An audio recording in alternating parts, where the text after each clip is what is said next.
Welcome back, listeners, to another episode of the Crown and College Podcast presented to you by the CSPN.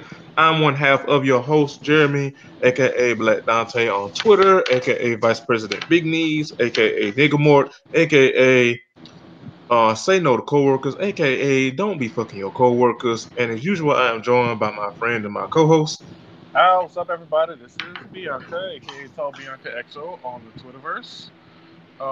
Today's show is being brought to you in part by my fan set on high, so y'all can hear it. I am not changing it. I might turn it down to medium later because it might get actually somewhat cold, but it's hot outside, y'all, and your girl ain't got AC in her apartment. At least I don't know how to work it, so I don't have AC in my apartment. And I got my fan and my big ass McDonald's cup full of ice water and a window open, and my nerves kind of bad. So yeah, let's do this hashtag episode full of all It's of this. fine. It's fine. The world have your nerves, man. It's fine, especially with this heat. Like, I don't know what it is. Like, global warming is a motherfucker. Like every time I step outside, the heat call me a nigga, so it's fine. With the ER, it asks me why I'm drinking at the White Only fountain, so it's fine. I understand. You know what I thought about though? You know what I thought about? As much as we talk about like slave heat and this, that, and the third, what our ancestors unfortunately went through, like you gotta think. Like I was one think about it, like the world was a lot colder than it is now because white folks had fucked up the ecosystem with global warming. Well, it's not that simple. So basically, um, I mean, it was still hot. Like they still had summers and shit. And they still had 100-degree days, and like you go look in the record books for like your city and some 100 degree weather day, you go like you will not suffer to find how to say material or history showing as much. The issue now is like it's just hot every damn where. Like Yeah, I would it's imagine it's hot back it's then hot it's hot on the is North Pole. That's the issue. Like America always been hot. America always been hot as fuck. But nigga, the ice caps is melting. Antarctica is breaking into like little Antarctica subcities and shit. Like that shit right. is. It's Antarctica social circle right now. You know what? This show is over.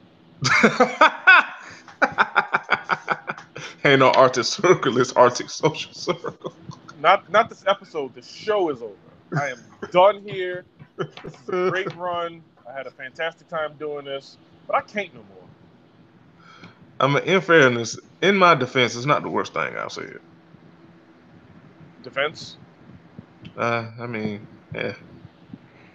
I mean, defense is heavy, but I mean, it's the only thing I can think of. But anyway, I was thinking Clearly. about I was thinking about that because, yeah, I mean, granted, it was hot back then. I'm not saying it wasn't hot back then, but it's like now it's like you said, like the goddamn ice caps melting, and I blame white people. Fair. Yeah, I mean, first of all, I believe in blaming white people for everything. To be perfectly goddamn honest. Oh, speaking of today on Twitter, some triggered white person hiding. I can't even say they was hiding behind the ad because it seemed like they had some level of followers or whatever. Which obviously, I don't care about followers and follow counts and all that shit. But I'm saying it didn't seem like a bot. Is what I'm saying. And I just made a joke because someone asked, and for blame it on my head, not my heart, for forgetting your name, but someone asked like, what was it? It was what criminal activity do you have sympathy for? And I quoted it joking that joking but not really, that I sympathize stealing from white folks because that's just reparations.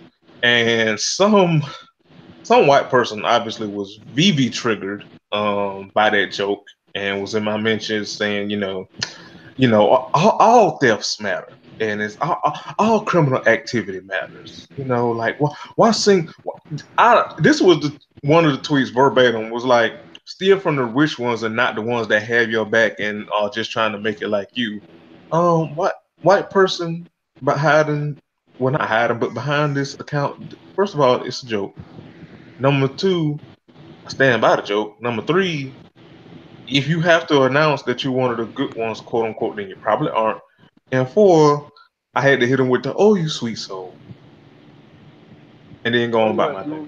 you went Rodimus on him. Dig it. Right, right. Shout out to Ruff, Black Guy Who Tips. That shit, I know JT probably made it, but that shit will forever be funny to me. Oh, you sweet soul. But you know, he problematic, and you know, he get dragged, and I don't, you know, drag away. I don't care. Anyway, we have hashtag content for y'all. I'm surprised we ain't. That's gonna be a show title one damn day. It's gonna be hashtag It's gonna be content. one of those when we just like desperately need a title that just like the show gives us nothing, and the week gave us nothing, and yeah, it's gonna be like, you know what, fuck it, we talked for X amount of time. Hashtag content. There we go. So Speaking there of we go. hashtag content, That's Bianca, good talk. game plan. What did you? How was your week? What'd you do? What exciting things happened in the greater Atlanta area, including Social Circle, Georgia? I'm social circle Georgia hilarious. My week was pretty. My week was a pretty straightforward week. I had because I don't do shit but go to work and go to work, go to the gym and come home. I really don't be doing shit. I really don't be doing shit. But my week was good. Had a nice work gym week. Starting it off again good this week. Making progress in the gym, so that's something I am proud of. Consistency, which is a huge problem for me, but as far as gym goes, but you know, good luck everybody. But other than that, speaking of Mm-hmm. speaking of work.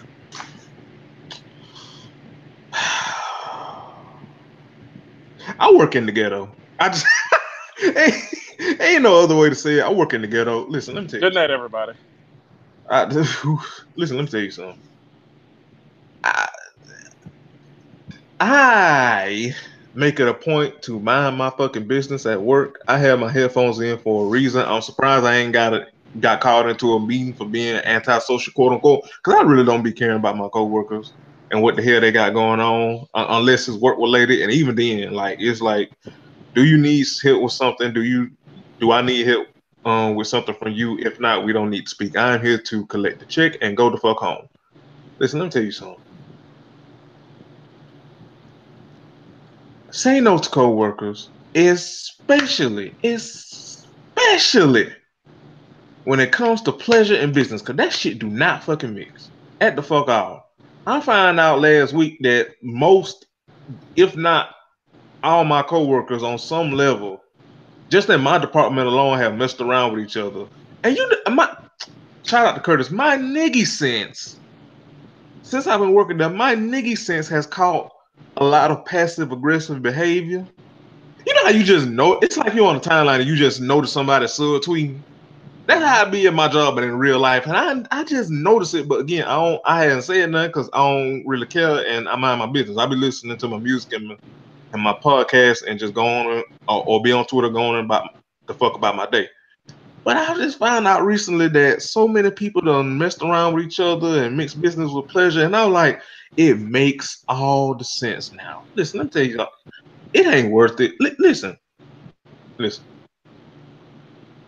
I love us for real. Don't be at your big age, listeners. Don't be grown as fuck and fighting over community dick at your place of employment. First of all, don't be fighting over community dick, period. That's number one. But especially not at your goddamn place of employment. It's not worth it. And especially if you married, and that's all I'll say. I work at Six Brown Chicks Inc. Pray for me. Pray that Black Dante get another job soon, cause whoo, child, the ghetto. Whew. But that was my week. How about yours, Bianca? This to me sounds like a whole bunch of shit that I ain't got to worry about. Listen. I work at a small company. It's 10 of us. Just about all of them got significant others. I don't. Hashtag forever alone. But you know, loving through it. I'm still living. I'm out here doing my thing. Well, I will say, I think my week was a little bit better. The reason I think my week was a little bit better is because I went on a boat. Oh shit, your week was hella better. What the hell are you talking? That's an understatement, friend. What are you doing? shout out to the Twitter Abbey that one of my boat compadres took of me stunting with the bottle in hand. Spoiler alert: that was not any alcoholic bubbly. It was Martinelli's apple cider. I think it was apple cranberry cider to be precise. And that shit goes. But yeah, it looked good for the picture. Had the life jacket and the big hoops on. Later on, the life jacket came off. I don't really like any of the pictures that came after that because of other circumstances. But no, it was chill. You smoked a little bit of hashtag product. And, Hashtag pharmaceutical. Yes, completely legal up here in both states. Because we was on interstitial waters.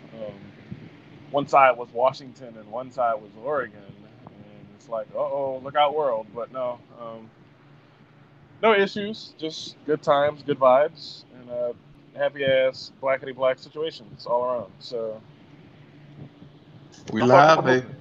I fuck with the movement. It was very necessary. Niggas was out here hashtag functioning. And yeah, I'm just happy to be having this black ass summer doing these outside things, getting blessings on blessings from mother son up there. All right. Because niggas is polluting the ocean and putting holes in the ozone layer. Ooh, child of ghetto. Don't mean that we don't get to still enjoy the good old outsides every once in a while anyway. So before summer ends, niggas, because next week is August. And obviously some places better than others in terms of how like post-September life goes. I'm in the middle. It just rains a lot here. The weather doesn't, like, the actual temperature don't get too bad, but yeah, you get gray and niggas don't want to be outside. So treat yourself. You deserve and all that happy shit. Yep. So yeah, that was our week. So tell us about your week. Use the hashtag Crown and College. Yes. Talk to us. Yeah, talk to us. Tell us how the hell you doing, because we care. Yeah, I mean, it's the nature of our show. We present this show like we two friends sitting on the porch. You can just stop by, come by, kick it with us on the porch. Have a little liquor. It's fine. Even though you want to get this nigga the fuck out of here, like, often. Well, it's fine. But yes, tell us about your week. Hashtag Crown of Collards. Hashtag this your week. Talk to us. Yes. Talk to us about it. We're gonna keep it kind of light in the beginning because we got some shit to talk about later. So I have to do this, and I don't know what's coming. I just want y'all to know that right now. First of all, I have to say shout out to our brethren XD over at Jaden XD Podcast. Because last week we debuted a new segment. What was the segment, Bianca? It's called Hood Niglature. Hood Niglature Reviews. And so speaking of XD for the inspiration for that new segment, if y'all didn't catch XD's Instagram live story this weekend, you was missing the fuck out. Cause listen, let me tell you something. He read what we gonna read the reviews for today. Quote, "This hoe got roaches in her crib" by Quan Mills on Amazon. And not only I don't like Quan Mills as an establishment. Not only did XD read the book, the author found his live IG and joined it and was answering questions about the book. And this shit was the funniest shit ever. Now, I don't know about this establishment that Bianca has issues with. I didn't even know who this nigga was until this shit. You gotta see the titles of this nigga's other books and you'll feel me on this. Because It's some shit about some shit, and it is. He actually addressed that shit because somebody because XD had the chat live so we could ask this nigga a question, and then somebody actually asked him a question about the titles of the book. I can't remember what the nigga said, and you know what was you know what I was because of the title of this book and some of the other books, I was expecting this nigga to be ignorant. He's actually is pretty damn smart. Now, you know, there's a question to be had if this nigga is this smart, then why does he choose these titles necessarily for these books? But yeah, I would just say go to XD's live if you want to see his interview, because that's basically what XD and us in the chat did, was interview this nigga about these books. Listen, if people make fun of me for watching Andrew Delivered the Caldwell videos. Yo, what did he start writing a book? Holy shit! Apparently, he used to write books. What? Apparently, he used to write books.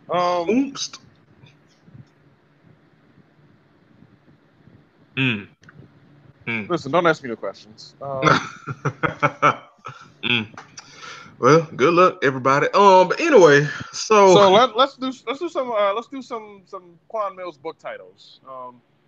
These are actual book titles, but I do encourage you to use that hashtag Crown and Collins, and then also the hashtag Quan Mills book titles. That's QUANMILLZ, and then book titles. If you can't spell book titles, get off Twitter.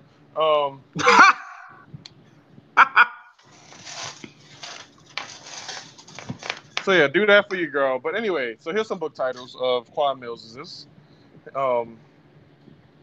Okay, so we know this hoe got roaches in her crib.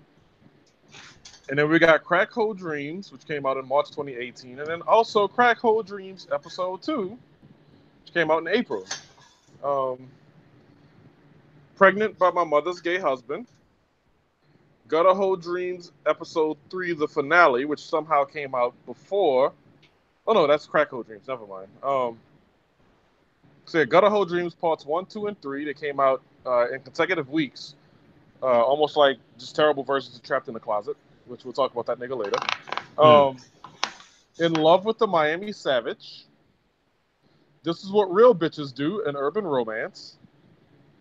My Bad White Bitch.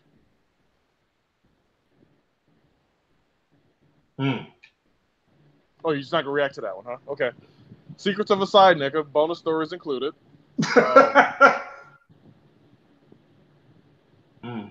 Ran Off on a Plug Twice. That's totally not borrowed from a song title. Or song lyrics. Totally not. There's Tatiana, which I'm assuming that the girl on the cover is not Tatiana, but somebody in the book is Tatiana. My Bad White Bitch Book 4, so there's at least 4 of these. The fact that this Finesse Queens. Yeah,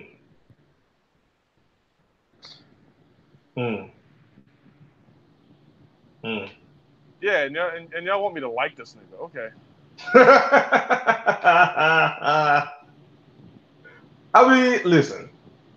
I cannot judge because I enjoy 6 Brown N-words. So I watch too much reality TV to be that judgy. I mean, you know what I mean? Like, I get it, but just for me personally, I mean, I watch Love and Hip Hop faithfully. So I mean, who are me to judge? You know? Who are me to judge? The way Delivered would say it. I am so mad that you did that impression. Who are me to judge? I am so mad that you did that impression, spot on. I am very kind. I am very generosity. I'm very famous, intelligent. I'm very famous, intelligent. I wrote lots of books.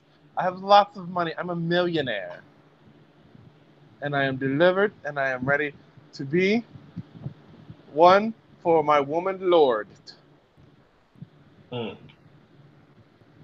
Women's. He likes women's. Never forget that. That's at least 5 women. Yeah, at least. Women's. So yeah. Women's. All right. So we. I'm not gay. So we have to. So this nigga got 4.5 stars for this goddamn book and 49 customer reviews. This shit is hilarious. I'm upset.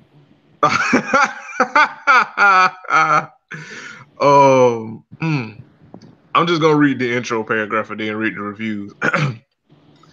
This hoe got roaches in her crib by Quan Mills. Austin Watkins, 35 and a single father, finds himself in a precarious situation. Currently locked up in Chicago's Cook County Jail, he knows that Fred Quisha, the trifling mother of his only daughter, is a despicable, careless, reckless thought who is the antithesis of caring, loving. Wait! Stop! Read that name one more time. Fred Quisha.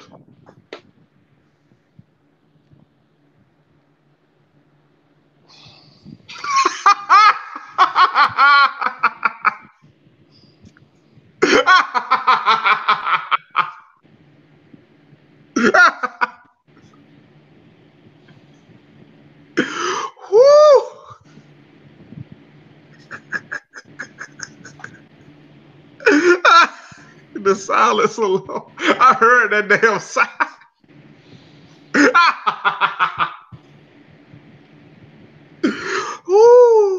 Oh man. Hashtag content at the Crown of College podcast, ladies and gentlemen. Oh man. I ain't even gonna read no more. That's just the opening paragraph. Let's see the review, shall we? Whew. All right. Hold on. Where the 1 stars? I want the 1 stars. I'm gonna get them out. Okay. 1 star review. Bianca, they did you proud. 1 star review. This is a tragedy. When I saw this book, I thought it was a complete joke. After reading this book, my opinion has not changed one bit. I'm an avid reader. This book were missing many. How you gonna drag a book for? How you gonna drag a book, but then you could? All right, okay, go off. I'm reading these as is. This book were missing many critical aspects. It had characters that I could not relate to. The characters cursed too much. That's how personal. Not right. I have never read of people that were so. I like to read about intelligent people with a purpose. This storyline did have not any direction at the very beginning. Yes, I read that as is. I could not envision where this story was leading to. It seemed as if the author did not know anything about real people. He knew about roaches, though.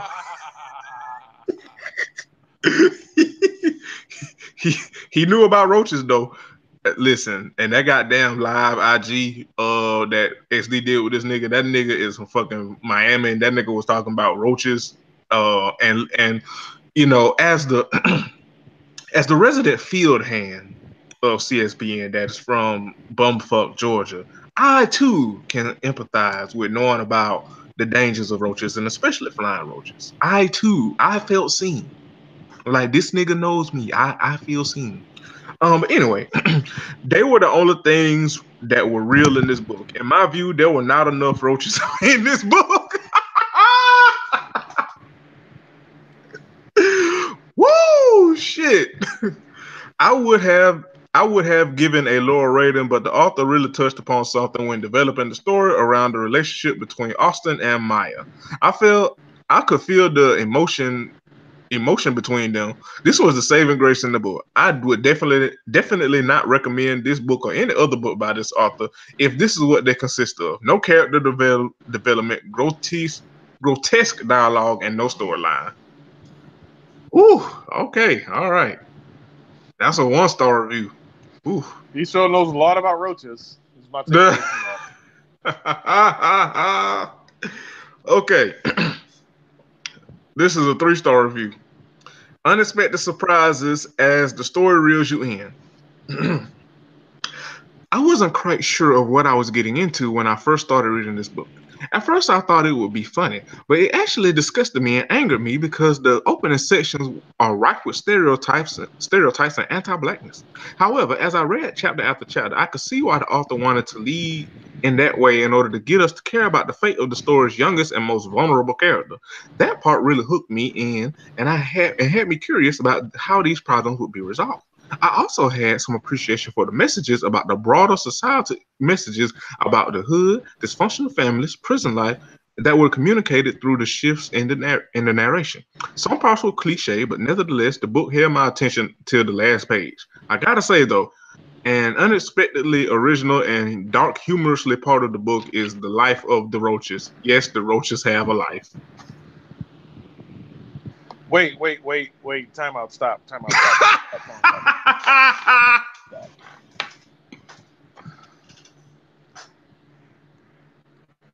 Before we go any further, I need to look something up real quick.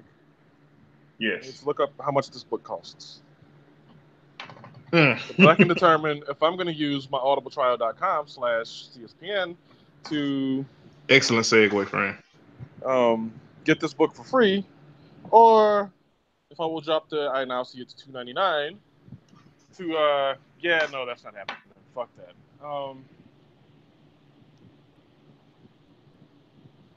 But I feel like based on that review, I feel like the way I'm supposed to interpret that is he wrote at least segments of the book where the roaches were named like Julius and Henrietta, and like they conversed with each other about city life. No, I can tell you. Wait, Roach did you read Lord. this shit? No, I did. I was in the live chat with XD when he was interviewing him. Oh, okay. And XD read the first chapter. The roaches are in the first chapter. The life of the roaches in the first chapter. And they're personified. So like we got like Herman and Lewis and Walter. No, like, Roach Lord. Okay. Papa Roach. So just one. Oh God, that's also a terrible. No, it's a family. It's a family.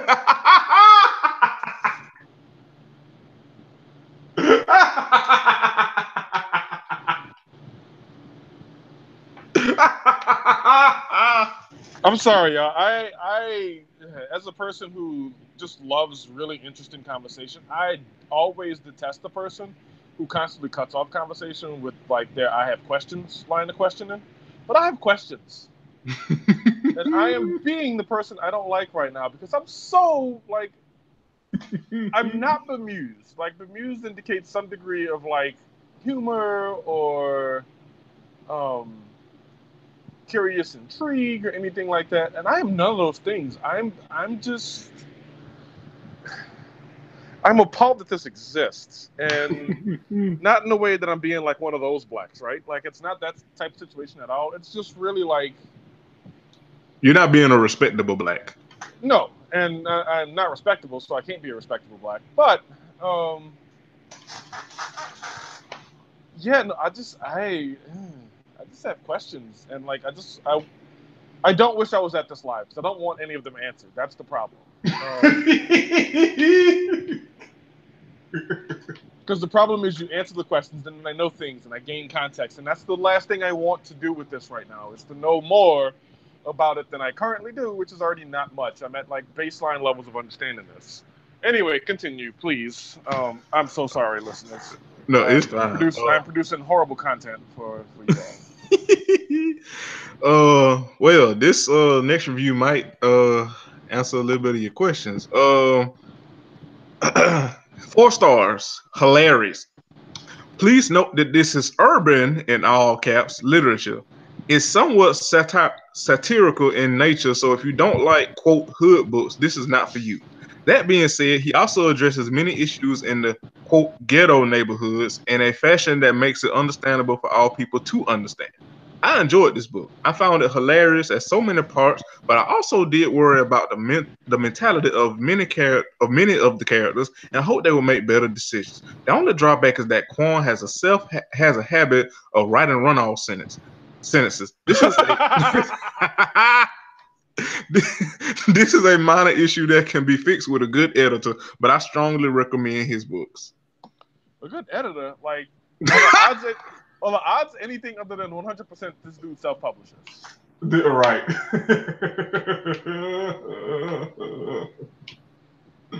Ooh, boy. Oh, man. Like he is a SoundCloud rapper, except like this is what he does instead. Yeah, basically. Which is also why I was. It's one, like I said, I was so.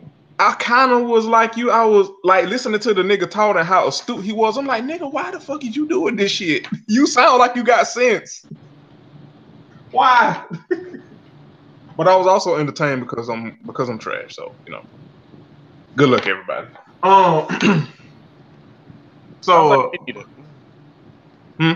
So it sounds like we need it. Yeah, it's fine. So shit, this motherfucker got 42 5-star reviews for this shit. Ooh, wait, I gotta find a good one. I gotta find a good review to read. Hold on. Cause all these shits ain't good 5-star reviews. They just I like this shit in this blog. I'm trying to get one that got some meat on the bones. Hold on. Give me them didn't have to go too far to too far to find one either. Okay. 5-star. Oh shit. Oh shit. That's the top positive review. Okay. I'm gonna read these two. This is the top critical review. I would like everybody to know right now that I am actually not reading the review. Sometimes, like when we do Misconnections, for example, I would like read along because we send each other the links. Sometimes we didn't, but in this case, I am not how to say, like, I'm not like not participating, like where I'm pretending I don't know what's going on until the very end. In the moment of transparency, I'm flying blind right now. I have no idea what's happening. It's fine. It makes more show. It makes for more hashtag content. Okay, I already read the top critical review. Okay.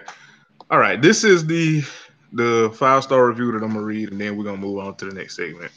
5 stars. Hands down, best work by Quan Mills. This was such a good story from the first page to the Okay, gonna read it as it is. Let me start over. This was such a good story from the first page to the epilogue. There was nothing predictable about this, LOL. So many twists and turns. Austin is such a good guy. He just makes bad decisions. And I was rooting for the entire book, and then the epilogue happened, and all I could do was open my mouth wide and shake my head like, come on. Part 2 can't wait to see what happens. And this is one big ass run-on sentence, by the way. And his baby mother, Fred Quisha, was a walking bad decision. She made me angry on every page, and she was a terrible mother, and it seemed like just a terrible person in general. Can't wait to see what pitfalls happen to her in the next book. So niggas is rooting against my homegirl, Fred Quisha. Word, okay. Right. It be your own niggas. But yeah, that was this Hulk got roaches in her crib by Quan Mills. Okay. I am both upset and alarmed that when was this published? It should be right there on the page. Damn, I just closed the whole. Control Shift T. Get that back over. Thank you, friend. This was published. This Hulk got roaches. It was published. Let me scroll down. Scroll down just a little bit more. Shit, when the fuck did this nigga publish this shit?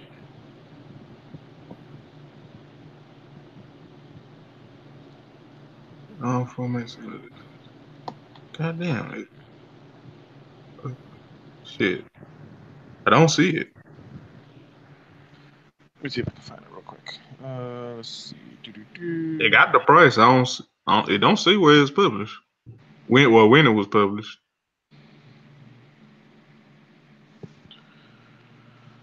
All right, Mr. Mills, show me.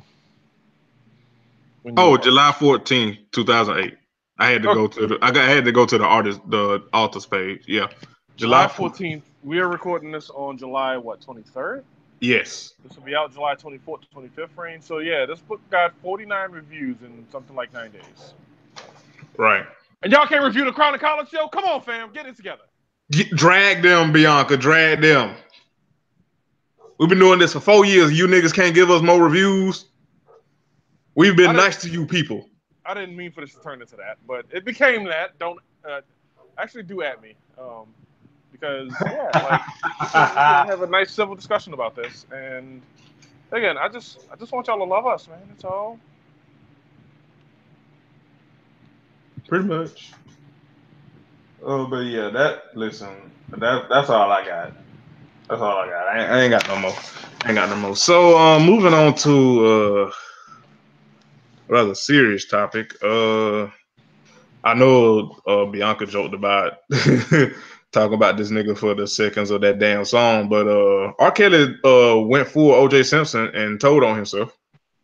4, 5, 6, 7, 8. Yeah. That nigga, they speculating he might kill himself soon. And Wait, I what? mean, I guess. All right, enough of that. Next topic. Hold on, wait, what? Enough of that. Next topic. Hold on, wait, no, fuck that. Enough of that. Next topic.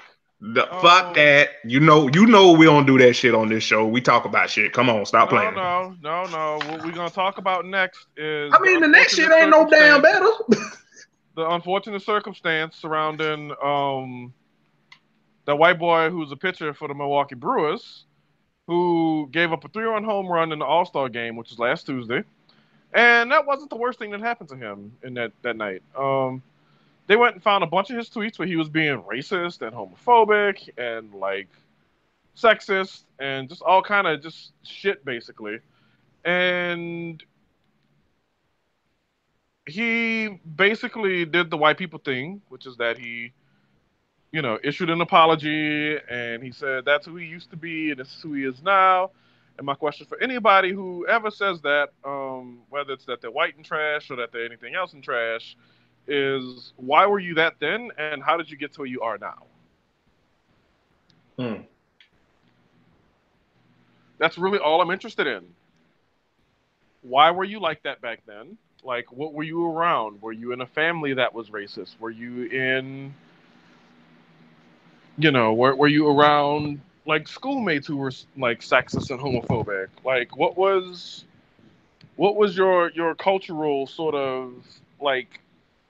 What was the history there? What was the context? Like, tell us about these people who were surrounding you, who ostensibly forced you into this vile degree of hateful speech that we've all known for a long time, since late 2009, when they announced, oh yeah, all tweets are going to be archived by the Library of Congress. Like, we've known this is going to be public forever. So he did his little crybaby apology thing, and apparently his black teammates, which I don't want to turn this into like a diatribe about the type of black person who might be steered toward baseball. I don't want to do that whole thing, although there's certainly an opportunity to do so at some other time, because issues of wokeness and other shit like that don't really get to come to rise as convention would suggest. But apparently they're all above board with his apology, and they seem to be testifying to a person that he's a changed man and all this other shit. And so a couple nights ago, he made a relief appearance for the Brewers, and the overwhelmingly white crowd rose to their feet and gave him a standing ovation.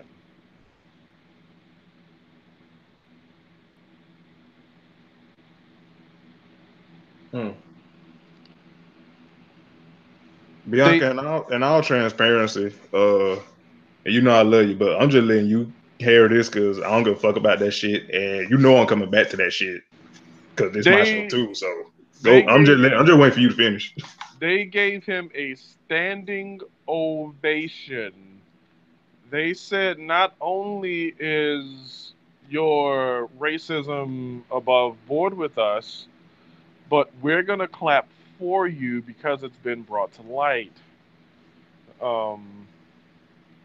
Which to me reeks of good on you for being the one who's bold enough to say it.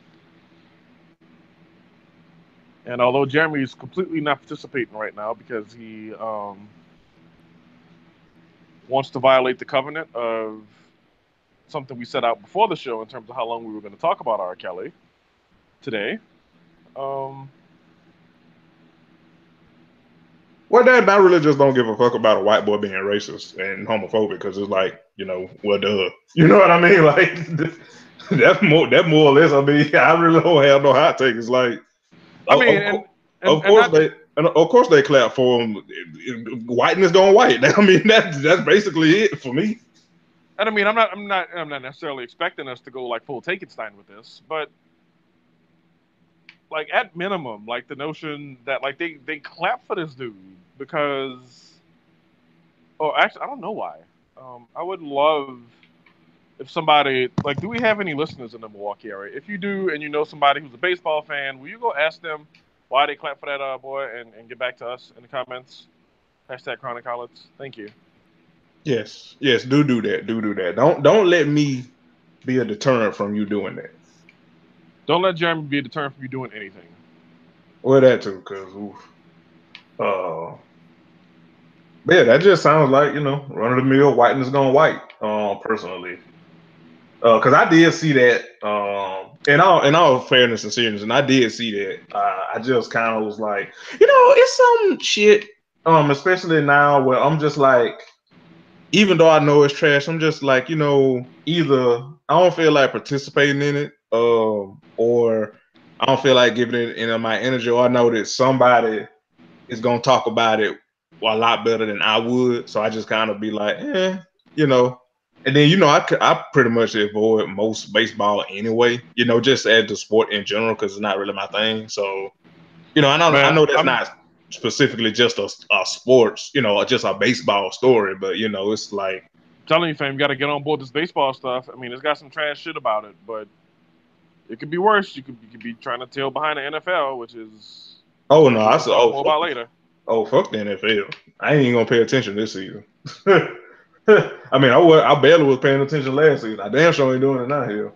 I mean, you had a real good reason to not pay attention last season, to be fair. Yeah. But anyway. Your team was coming off blowing a 25-point lead in the Super Bowl. Okay, Bianca. Okay. All right. Okay. All right. I mean, fuck the NFL for the rest of my life, but like that's still an event that happened. And I mean, okay. All right. Okay. Anyway, moving right the fuck along. So yeah. One Robert Sylvester Kelly. No protecting rapists. Pretty damn much, but yeah, this nigga literally went full OJ in a 19-minute song. First of all, Bianca's right. Who's the fuck? First of all, who the fuck, other than probably some aunties that just can't let this nigga go, and obviously some rape apologists, but other than those people, who's the fuck is listening to 4 minutes of R. Kelly, let alone 19 whole goddamn minutes? R. Kelly has a curiously dedicated fan base who feels like the music he makes slaps enough to not really make the allegations matter, and also there are accusations in which they victim blame, say that those little girls was acting too fast, all the other things that they say about people who have sex at an early age with people who are preyed upon. And yeah, it's the whole ugly ass conflama. So R. Kelly still has those people's ear. The rest of us who have sense have long since left that nigga in the concrete jungles where he fucking belongs.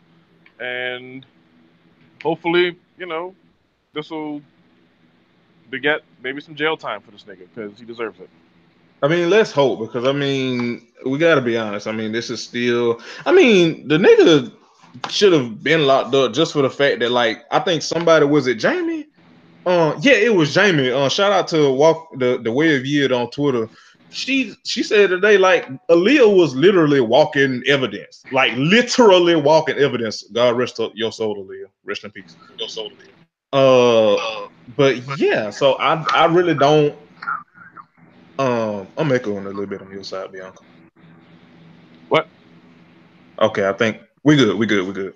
But yeah, I don't think this honestly will happen. Will proc any jail time? It should, and I know you said earlier, like, somebody was saying like he might kill himself recent, which I didn't know, but I mean, the same energy I had for that XX bullet hole nigga, the same energy I got for R. Kelly. If he dies, good.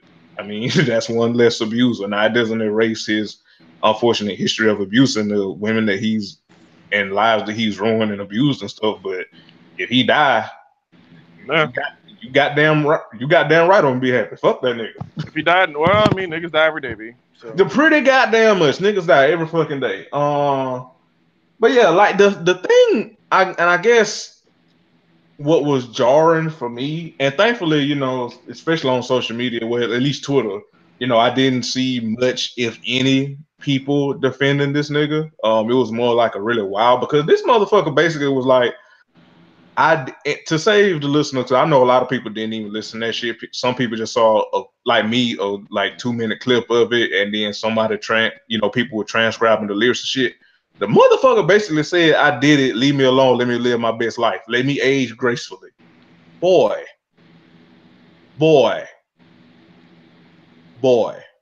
I would read the lyrics somewhere where I knew he wasn't getting the cut of the money. That's about it.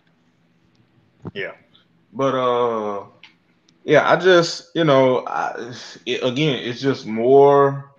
I mean, people have been saying this for a while, but it's just like, hey man, if you still rock with this nigga, you cannot do the separation of art from. You can't do that with R. Kelly. You just can't. Like you can try. You can try. Right.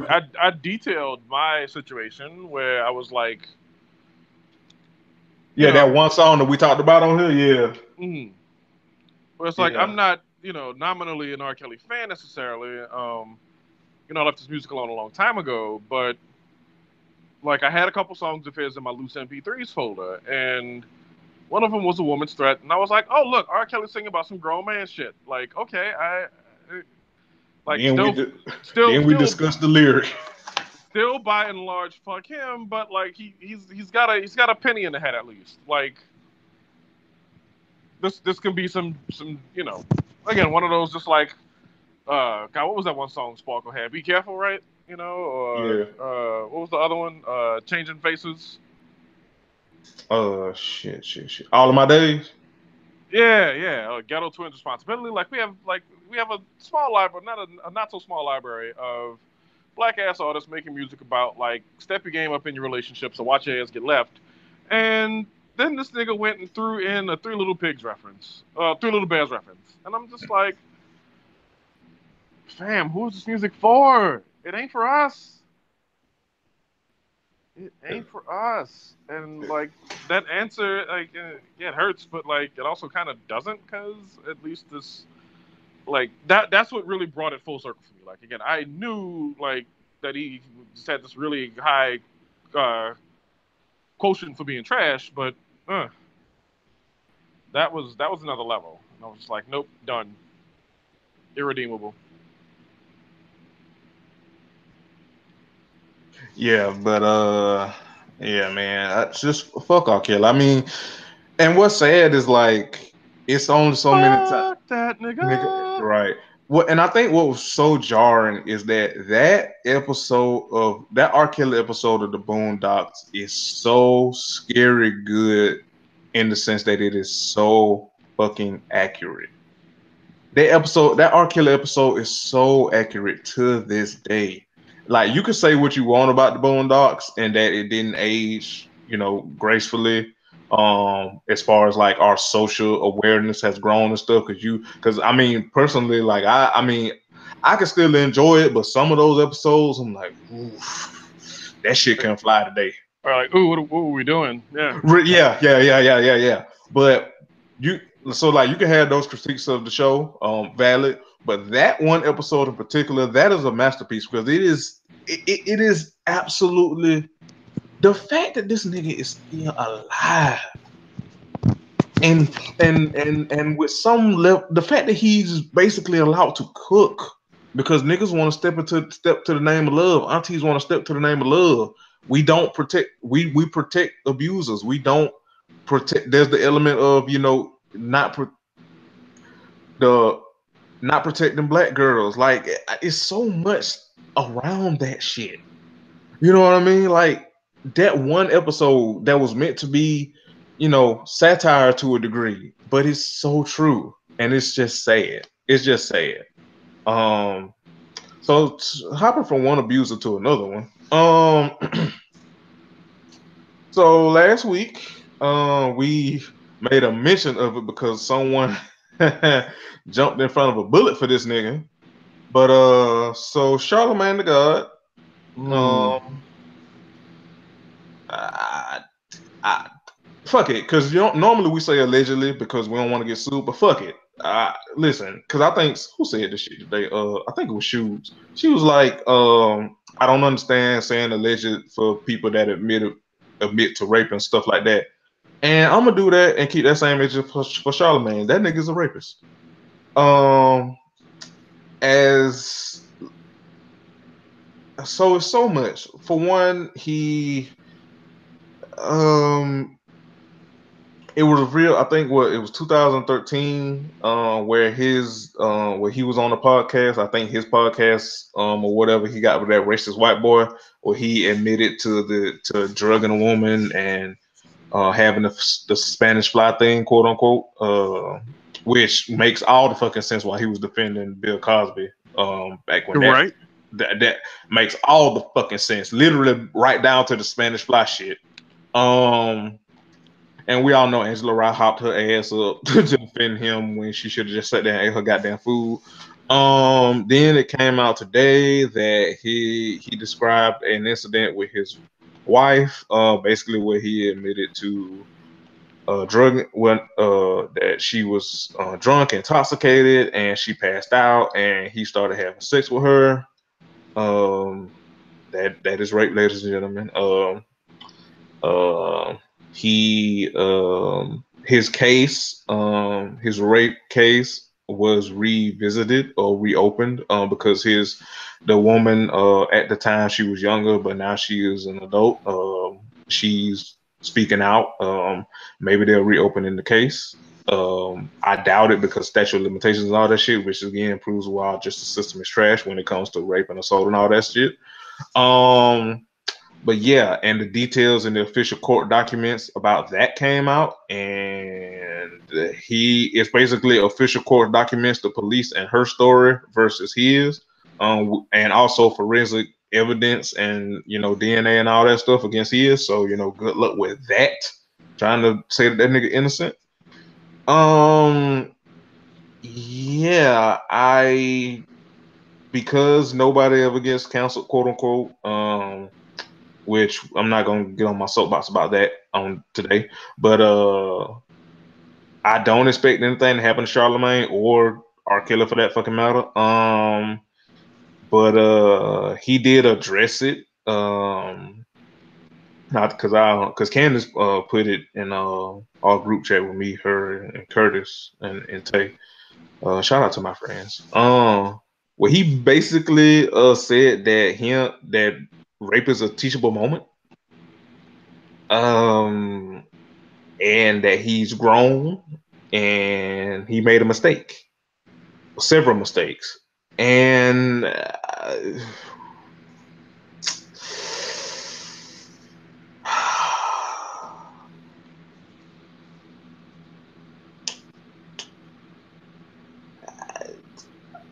all I can really say is that this is why people say men are trash. Yeah, pretty much. I mean, I could go into a bunch of nuance and do a lot of dragging, quote unquote, because I did. Because shout out to Curtis, I did tell Curtis that I did tell Curtis I was gonna drag the fuck out of Charlemagne, but honestly, it's most sad than anything. And it's sad that that he has allowed this platform, that he has allowed to cook, basically unscathed. Because again, I doubt anything will happen to him. I doubt anything will happen to the Breakfast Club. Because he's a gatekeeper on some kind of level with a lot of stuff, especially because every artist entertainer goes through the Breakfast Club, Hot 97, and that little scene in New York and shit. So I doubt anything will happen to him, but it's just sad that we basically allow abusers to cook. The show will never reach its maximum potential because we don't hold back about this motherfucker. Yeah, pretty much. You ain't never gonna see us. You ain't never gonna see us on no top 100 podcast list. We have doomed ourselves. Ugh.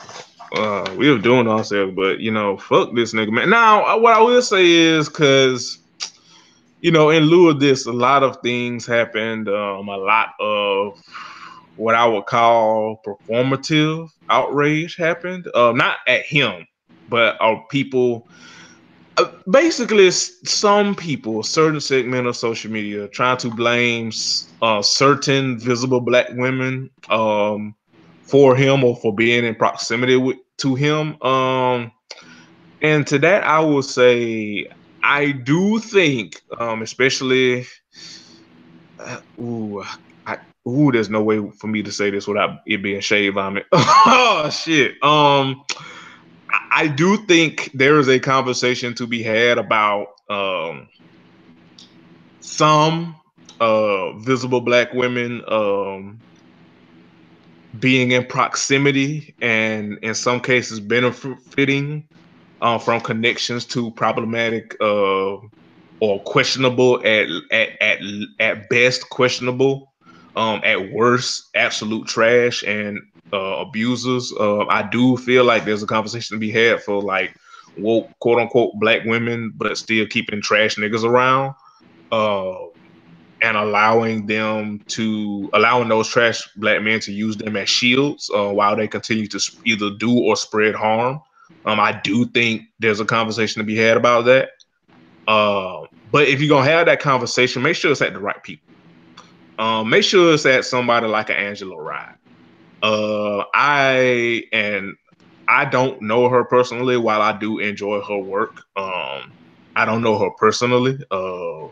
She's not a friend of mine. So, people can take this as caping or standing or whatever the fuck. I really don't care because, ain't none of y'all gonna beat my ass, so it's fine. You got the capes out, got the capes, got the capes out, got the capes. Hilarious, but capes. Hilarious, but I don't think it's fair to, like I said, I think you can label that as someone like Angela Rye. To a lesser degree, Angela Yee, because to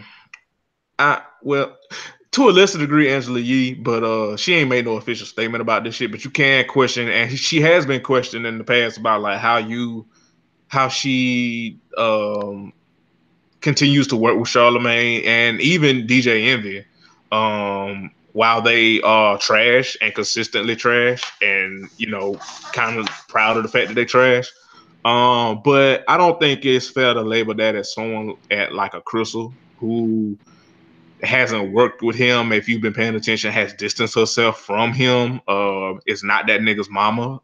Is not required to know any and everything about him. And someone who has both publicly and privately called him out, held him accountable, dragged him, literally went upside the nigga's head when he was on some bullshit. So, like I said, I do think it's a conversation to have. But if you're gonna have the conversation, one, make sure you are having the conversation where like the main focus is the trash nigga, and then be like, okay, now you that's supposed to be woke or feminist ally, whatever the fuck, you get a side eye too because you in proximity with this nigga, but that is quite clear that he's trash, but you not holding him accountable or doing anything of that sort. But you team all girl power stuff. I do think that's a valid conversation to be had, but still, in having that conversation, never let B outweigh A. Like it should be A, then you get to B, not the other way around. And also make sure you aim that at the right people. And that's all I had to say about that, because it's been a lot. It's been a lot. It's been a bit much, even for me. Yeah. And like, I don't traffic in those circles necessarily, but I do know when somebody who's got a lot of influence or an outsized amount of influence is not using their powers for good, and that is quite clearly the case here. So, yep. Like, my only plea is, hey, like, make these niggas be better. Like, Yeah, and if they don't want to be better, get rid of them. Right. So that's so yeah, that's it for that. So that is, I don't think I have nothing else, friend. Do you have anything? Cause Rest in peace to Nia Wilson, who was yes, attacked yes, randomly and completely, um, again, just unexpectedly by some Oakland area white supremacists. Again, let this be the periodic reminder that the South does not have the monopoly on trash people, including trash people of the white supremacist variety, because all too often we seem to get swept up in this whole notion of, oh, well, that only happens in like backwoods Alabama or like Mississippi or Florida man. It's like, no, that shit happens. Like, Bay Area is pretty progressive. Um, shit happens here in Portland, which is supposed to be pretty progressive. Seattle gets its share of issues, also supposed to be pretty progressive. So,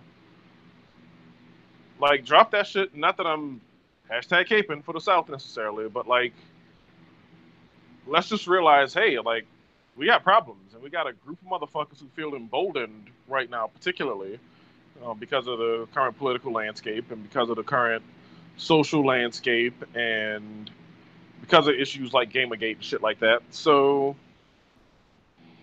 look out for one another. I was reading on Twitter today, people were talking about, like, I don't feel safe on, like, Bay Area uh, public transportation because, like, this motherfucker's still out there. So y'all be safe, travel in groups, be, judicious and forthright to one another. Something seems suspicious, it probably is. Call the cops on white people. yes. Do call the cops on white people. Yes. And yeah, don't let Nia Wilson's death be in vain. Um, Keep an eye out. This motherfucker's pictures are posted everywhere. He's probably fled. So if you're anywhere on the West Coast or even in like the Central Mountain area, because this nigga probably went to like Utah to blend into some shit. Let's hope that by the time this episode airs, that like this dude's been found and hopefully killed. Um, To be perfectly goddamn honest. right. Like, I'm okay with saying it. And yeah, so yes, rest in peace to her. Um, Congratulations to Jemele Hill, who announced that she's going to be leaving ESPN in the near, or maybe not so near future. She's got 2 years left on her ESPN contract, so she probably won't go anywhere for a while. But she has teamed up with, I believe, a collegiate friend of hers to start a multimedia thing, centering the voices of Black women and other women of color, and just basically women in sports. Which is very needed. Also, shout out to Liz Cambage, I think is how you say her name. I can't remember. She plays in the WNBA for. Goodness, I had the team like in my head like 1 minute ago, and I don't remember. But anyway, she scored a league record 53 points in one game. Uh, Liz is from Australia and has had a really circuitous and interesting route to the WNBA. But there she is now, and she is tearing shit up. So shout out to her. Again, a record 53 points in one game, which I already know how niggas gonna be.